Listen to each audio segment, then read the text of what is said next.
দেখুন, উনি আগে বোমের কথা বলেছিলেন। এই কোথায় কোথায় বোমা পাওয়া যায় দেখো তো। রাজ্যের পুলিশ হাজার হাজার বোমা বের করে ফেললো। দিদি বললে বোমা পাওয়া যায়, দিদি না বললে বোমার সব মাটির ভেতরে থাকে। দিদি সব জানে, আমার দিদি সব জানে। দুদিন 3 দিন ধরে পুলিশকে ফোন করছে, পুলিশ বাবা ফোন ধরবো না, ফোন ধরা নিষিদ্ধ। তাহলে যারা যারা ফোন ধরেনি তাদের কি ফাঁসি হবে? মানে আমাদের ট্যাক্সের টাকায় তো পুলিশ চলে, আর পুলিশ 3 দিন ধরে ফোন ধরেনি। আপনি শুধু এইটা বলার জন্য তো জেলে চলে যাবেন যে বিএসএফ করিয়েছে, এই মিথ্যাটা বলার জন্য। দেশের জনগণকে যারা নিরাপত্তা দেবে তারা নাকি সন্ত্রাসবাদী ঢুকিয়ে হত্যা করে দিল হিন্দুদের, হিন্দুকে হত্যা করে দিয়েছে। আচ্ছা, বাংলাদেশে কি সম্ভব যে প্রচুর পরিমাণে হিন্দুরা মারছে আর মোল্লাগুলো সব ওই ঘটি বাটি নিয়ে নদী টপকে মাছ দৌড় দিয়ে অন্য জায়গায় পালাচ্ছে? এটা পশ্চিমবঙ্গে সম্ভব। পিপিলিকা ডানা গজায় মরিবার তরে, ছোটরা দুলে দুলে পড়বে। যে 300 জনের মতো জেলে আছে তাদের মধ্যে একটা নেতা জেলে আছে? মেহবুব ভাই জেলে আছে? নেই। তহসিদ্দিকি জেলে আছে? নেই। সিদ্দিকুল্লাহ জেলে আছে? নেই। ওই ইমামগুলো যারা ভাষণ দিচ্ছিল যে কে কে জিহাদ করে রক্ত দেবে বলো ইসলামের নামে, ওয়াকের নামে, তারা কি জেলে আছে? তারা তো আসর আগুন ধরিয়েছে, তারপরেই তো গন্ডগোলটা হলো। মানে যে লোকরা ভুক্তভোগী তারা বলছে বিএসএফ না থাকলে বাঁচবো না, আর দিদি বলছে বিএসএফই সব করিয়েছে। আপনারা কি জীবন দিতে পারবেন? আপনারা কি গায়ের রক্ত দিতে পারবেন? এর জন্য তৈরি থাকুন। বাপের রেখে যাওয়া সম্পত্তি আপনারা নিজেরা সামলান, অন্যের সম্পত্তির দিকে নজর বাড়াবেন না। আল্লাহ চাইলে আজকের আমরা কলকাতার রানী রাসমণি রোডে আছি। আগামী দিনে সরকার যদি এই আইন যদি প্রত্যাহার না করে, আমরা দিল্লির ময়দানে গিয়ে আমরা এর প্রতিবাদ জানাবো। বিনিময়ে যদি রক্তের দরকার আছে, এই ওমরের উত্তরসূরিরা প্রতি মুহূর্তে রক্ত দিতে প্রস্তুত আছে। আমরা এই সমাবেশ থেকে স্পষ্ট ভাষায় বলছি, আপনি আমাদেরকে দুর্বল মনে করবেন না, আপনি আমাদেরকে ভীতু মনে করবেন না। নমস্কার, ওঙ্কার বাংলা ডিজিটালে আমি বিশ্বজিৎ, আর এই মুহূর্তে আমার সঙ্গে রয়েছেন পদ্মশ্রী পুরস্কারপ্রাপ্ত শিক্ষাবিদ কাজী মাসুম আক্তার। রাজ্যের মুখ্যমন্ত্রী তিনি উত্তরবঙ্গের একটি সভা থেকে পরিষ্কার বললেন, নজর রাখবেন যাতে বাইরের কোনো জঙ্গি রাজ্যে না ঢুকতে পারে। এই কথাটা যদি আগে বলতেন তাহলে হয়তো মুর্শিদাবাদ ঘটতো না। কারণ আমরা দেখেছি হাইকোর্টে যে রিপোর্ট জমা পড়ে সেখানে পরিষ্কার উল্লেখ করা রয়েছে যে পুলিশের নিষ্ক্রিয়তা এবং তৃণমূল কাউন্সিলরের জন্যই কিন্তু এই মুর্শিদাবাদের ঘটনা। কি মনে করছেন শিক্ষাবিদ কাজী মাসুম আক্তার?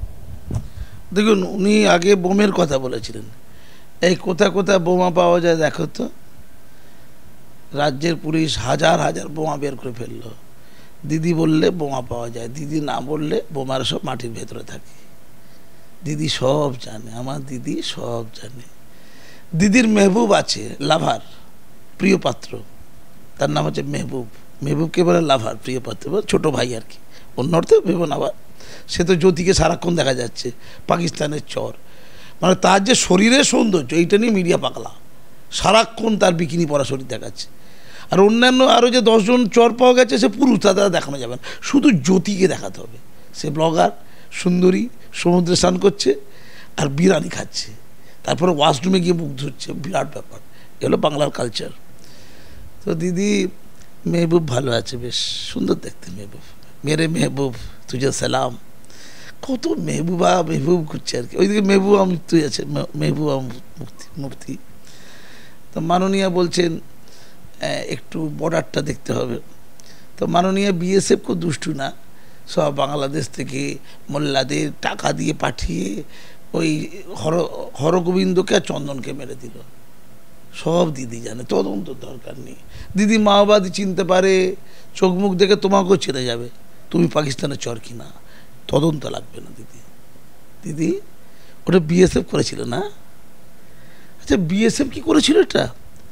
মানে এই 113টা পরিবারকে জ্বালিয়ে দিল, এই হরগোবিন্দদের মেরে দিল। আবার দেখছে হরগোবিন্দ বেঁচে নেই, তো কতক্ষণ ধরে মরছে, মেরে মেরে কুচিয়ে আবার একজনকে ঠিক করে রেখেছে, সে তদন্ত করে দেখবে সে পুরো প্রাণবায়ুটা বেরিয়ে গেছে কিনা। যখন নিশ্চিত হলো হরগোবিন্দ চন্দনের প্রাণবায়ু বেরিয়ে গেছে, ঠিক তারপরে সে বিশ্রাম নিয়ে বাড়ি গেল। তার আগে বন্ধু বসেছিল দায়িত্ব সহকারে, বিরাট দায়িত্ব। তো এই কাজগুলো বিএসএফ করেছে, বাংলাদেশ থেকে ঢুকিয়েছে, মানে দায় বিএসএফের। কিন্তু হাইকোর্ট তো আবার অন্য কথা বলছে। মাসুম আক্তার যেরকম বলেছিল হাইকোর্টের যে তদন্ত টিম, সিট নাকি তদন্ত টিম, তারা তাই বলেছে, ফ্যাক্ট ফাইন্ডিং রিপোর্ট দিয়েছে তারা। তাহলে না না না না না না না, সব লোকাল লোক করেছে, মেহবুবা তারা করেছে। মেহবুবা বলছে ওর কি, মেহবুবা না, মেহবুব, সে ওর কাউন্সিলর, তার বউ নাকি এখন কাউন্সিলর হয়েছে। সে বলছে আমি ওদের চিনি না, শুধু ওরা বাচ্চা ছেলে এগুলো দেখেছি। আচ্ছা কিরকম ঠাকুর করা কে, আমি তো কলা খাইতে বেসিক্যালি তো অশিক্ষিত। সে বলছে বয়স ওদের কম, এইটা জানি। তা তুই জানলি কোথেকে বয়স কম? তো তুই জানিস তাহলে সব। আর ও তখন কী করছিল, বিড়ি খাচ্ছিল আর কি। 2-3 দিন ধরে পুলিশকে ফোন করছে, পুলিশ বাবা ফোন ধরবো না, ফোন ধরা নিষিদ্ধ। তাহলে যারা ফোন ধরেনি তাদের কি ফাঁসি হবে? মানে আমাদের ট্যাক্সের টাকা তো পুলিশ চলে, আর পুলিশ 3 দিন ধরে ফোন ধরেনি। ফোন ধরেছিল কিন্তু, এটা কিন্তু মিডিয়া বলছি না, তখন আমি টিভি খুলে দেখেছি। ওখানকার যারা নিগৃহীত হয়েছে তারা বলছিল ফোন অবশেষে ধরেছিল, ধরে বলেছে, শেষ মুহূর্তে ধরেছে আর কি, তখন মরে টরে গেছে। ধরে বলেছে আমাদের নিরাপত্তা নেই বুঝি, আমাদের নিরাপত্তা বিঘ্নিত হবে, আমরা বাইরে যাবো কেন? পুলিশ কী আছে, পুলিশ বলেছে কিন্তু, বিশাল পুলিশ। ওই পুলিশ না দুধেল গাইদের খুব ভয় পায়, কিন্তু কলকাতার ওই পুলিশগুলো, ওই আমাদের বিখ্যাত শামীম সাহেব গিয়েছিল, আর একজন সুপ্রতিম নাকে আইপিএসে গিয়েছিল, তারা কিন্তু মাস্টারদের ধরে খুব মারে। মাস্টাররা তো দুর্বল, এদের অস্ত্রশস্ত্র নিয়ে এরা কিচ্ছু করতে পারে, এমন পেটানো পিটিয়ে তাজা তরুণ রক্ত ছেড়ে দিয়েছে, একদম হার্ট অ্যাটাক করিয়ে দিয়েছে, মানে স্ট্রোক করিয়ে দিয়েছে। মার মার মার, ওরা হাত তুলেছিল, ওরা বলে আমরা তো মারপিট করতে আসিনি, আমরা শিক্ষক, আমরা প্রতিবাদ করতে এসেছি। কিন্তু দুর্বলকে মারবো না, দুর্বল আর দরিদ্র এই দুজনকে মারা যাবে। প্রচুর মেরেছে একদম দায়িত্ব সহকারে। ও কি ক্যালি! শামসেরগঞ্জে কিন্তু উল্টো, শামসেরগঞ্জে মারলে ওরা পুলিশের রক্ত দিয়ে খেলতো হোলি, এখানে ওদের কত ক্যালি আর বাকি সব চালি। আমি একটু বিএসএফকে বলি, এই হাইকোর্টে তদন্ত বাহিনী বলছে তো উল্টো কথা, দিদি বলছে না না না, বিএসএফের কোনো প্রশ্নই ওঠে না, এসব লোকাল লোক করেছে, সব লোকাল তৃণমূলের গুন্ডারা, তৃণমূলের হারবাদরা এসব করিয়েছেন। দিদি কিন্তু বলবে দুষ্কৃতি হলে সব দুষ্কৃতি, ও বলেছে, বেবু বলেছে দুষ্কৃতি করেছে, সব দুষ্কৃতি। গুজরাট দাঙ্গা কারা করেছিল? নরেন্দ্র মোদী করেনি, তার লোক দুষ্কৃতি করেছে। মুম্বাই দাঙ্গা কারা করেছে? দুষ্কৃতি করেছে। মুজফ্ফরনগর না মুজফ্ফরপুর উত্তরপ্রদেশে দাঙ্গা কারা করেছে? দুষ্কৃতি করেছে। দ্বিতীয় বিশ্বযুদ্ধে হিটলার যে মেরেছিল ইহুদিদের, 1/3 ইহুদিদের, ওটা হিটলারের দলবল মারেনি, দুষ্কৃতি মেরেছে। কি চালাকি হচ্ছে, সব দুষ্কৃতি, অন্যায় করলেই দুষ্কৃতি। তাদের ধর্ম থাকবে না, তাদের রাজনীতি থাকবে না, তাদের স্বার্থ থাকবে না। বিএসএফ কি বলি, কোনটা সঠিক দিদি? এই হাইকোর্ট যেটা বলেছে সঠিক না আপনি যেটা বলছেন ওটা সঠিক? আপনি যেটা বলছেন ওটা যদি সঠিক হয় তাহলে সবচেয়ে আগে জেলে ঢোকাতে হবে বিএসএফকে। আর যদি হাইকোর্ট যেটা বলছে, হাইকোর্টের তদন্ত বাহিনী যেটা সেটা যদি সঠিক হয়, দিদি জেলে কে যাবে? আপনি একটু ভেবে বলুন না। আপনি শুধু এইটা বলার জন্য তো জেলে চলে যাবেন যে বিএসএফ করিয়েছে, এই মিথ্যাটা বলার জন্য। দেশের জনগণকে যারা নিরাপত্তা দেবে তারা নাকি সন্ত্রাসবাদী ঢুকিয়ে হত্যা করে দিল হিন্দুদের, হিন্দুকে হত্যা করে দিয়েছে।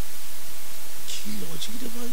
আমি না ওই একটা খবরের কাছে আর্টিকেল লিখেছিলাম, খবরের কাছে এই ওয়াকাব নিয়ে লিখতে গিয়ে আমি শামসেরগঞ্জের কথা কাহিনীটা বলেছিলাম। আমি কাহিনীটা নখদরপুরে যাই, আমার রাজ্যপালের সাথে যাওয়ার বিষয় ছিল শামসেরগঞ্জ, কোনো কারণে আমার যাওয়া হয়ে ওঠে। তাতে মোল্লাদের একটা অংশের কি রাগ, আমি নাকি বিকৃতি করছি, ওটা নাকি হিন্দুরাই হিন্দুকে মেরেছে, ওদের বক্তব্য এখনো ওইটা আছে। কি রাগ, মেরে ফেলবো, কেটে ফেলবো, আমি নাকি গাদ্দার, এইসব লিখেছি। তো মাননীয় আপনারা একটু পুলিশকে পাঠাবেন, যারা আমাকে সোশ্যাল মিডিয়ায় লিখেছে ওদেরকে গ্রেপ্তার করার জন্য। কি সুন্দর দেখতে দেখতে দিদি কিন্তু মোল্লাদপুরে একটু লেগেছে, হ্যাঁ কতবার বেড়েছে। তোরা সাম্প্রদায়িকতার বলি হবি, তোরা সাম্প্রদায়িকতা করবি, তোরা মারবি, তোরা মার খাবি, এইটাই তো বলেছে 20 ডিসেম্বর 2024 এই তোহা সিদ্দিকিরা রানী রাসমণি রোডে। ভিডিওটা আমি দিয়ে দিচ্ছি, চালিয়ে দাও।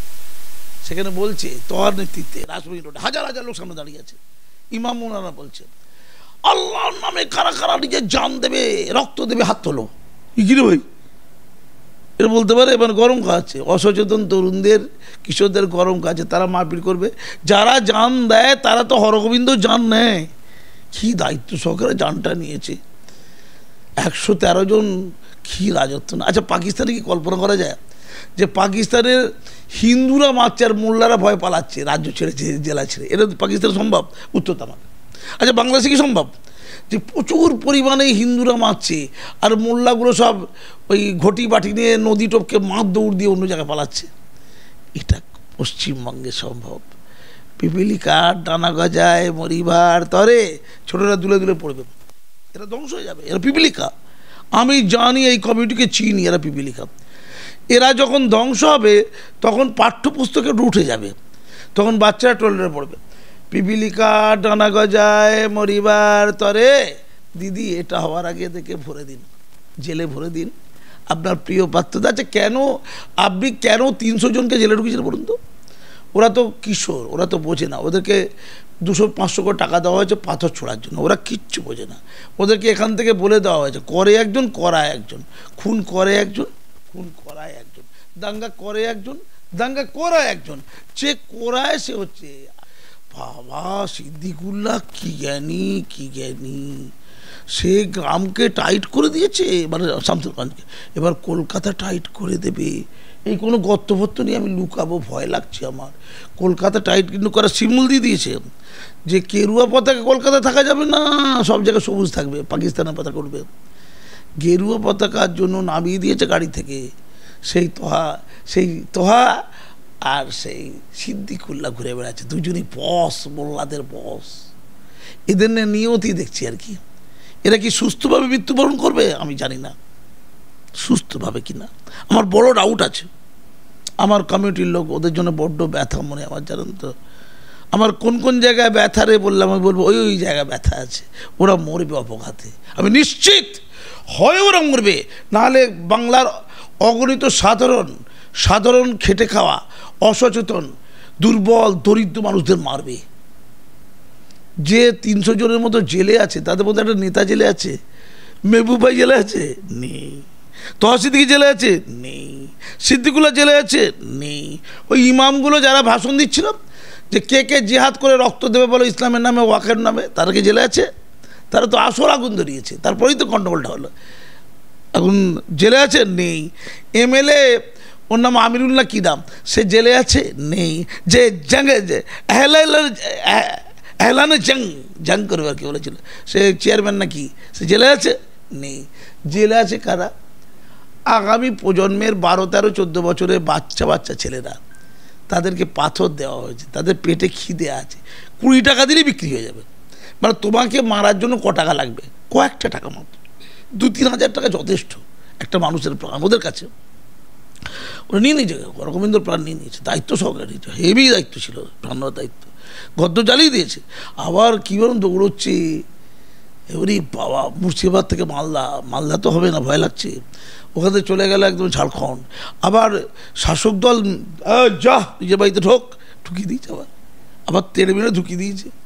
ওরা বলছিল বিএসএফ না থাকলে বাঁচবো না।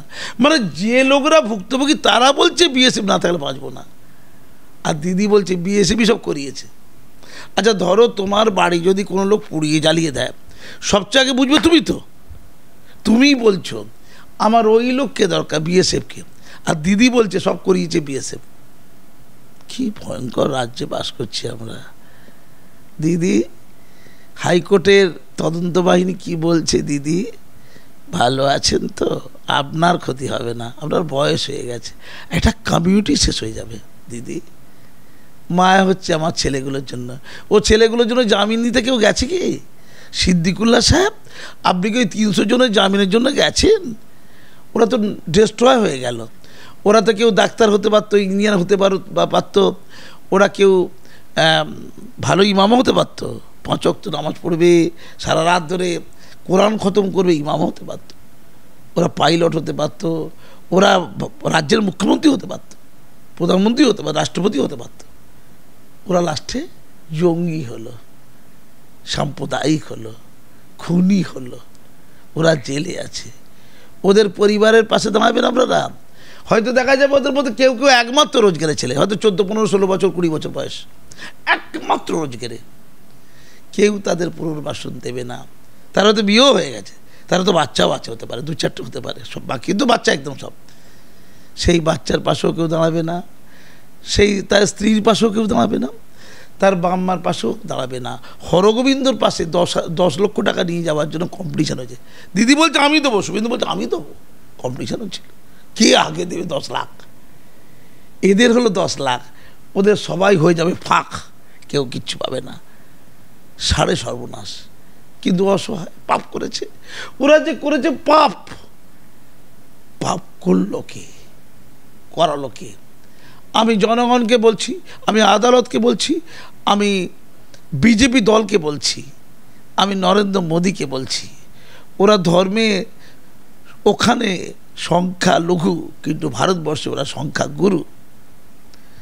ওদের মৃত্যুর যারা মূল দায়ী, যদি বিএসএফ মাননীয়া হয় মাননীয়া, সিদ্দিকুল্লাহ গরুর কল্লা হয় তাই, অন্য কেউ হলো ভাই, ছোট ছোট বাচ্চারা হলো তাই। তাদেরকে পেহেলগাঁওয়ের অপরাধীদের খুঁজে পাওয়া যায়নি, এই অপরাধীদের খুঁজে পাওয়া যাচ্ছে। যদি মুরত থেকে থাকে কিছু করে দেখাবেন, ডায়লগ দিয়ে রাজনীতি করবেন না।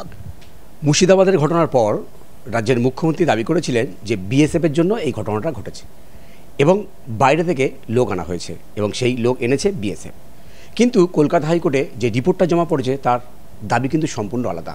তারা রিপোর্টে বলছেন যে মুর্শিদাবাদের ঘটনার জন্য পুলিশ সম্পূর্ণ নিষ্ক্রিয় ছিল এবং তৃণমূল কাউন্সিলর এই ঘটনার জন্য দায়ী।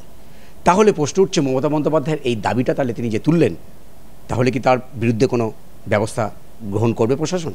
এই প্রশ্নটাই কিন্তু তুললেন পদ্মশ্রী পুরস্কারপ্রাপ্ত শিক্ষাবিদ কাজী মাসুম আক্তার। ক্যামেরায় সন্তোষ রায়ের সঙ্গে বিশ্বজিৎ হালদার, ওঙ্কার বাংলা।